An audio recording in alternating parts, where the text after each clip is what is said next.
आपण आज बनवणार आहोत डाळ, मसुराची डाळ.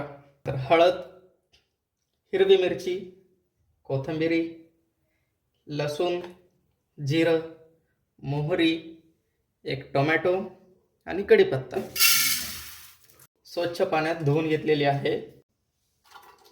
या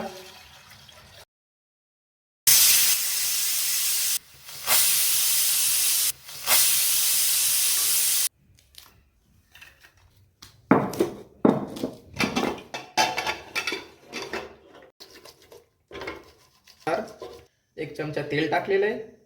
मोहरी, जिरे, कढीपत्ता, लसूण व हिरवी मिरची, हळद टाकून घेऊ.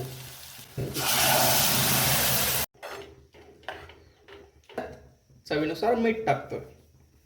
तर आपली डाळ उकळायला लागली मित्रांनो. गॅस बंद केला तरी चालेल.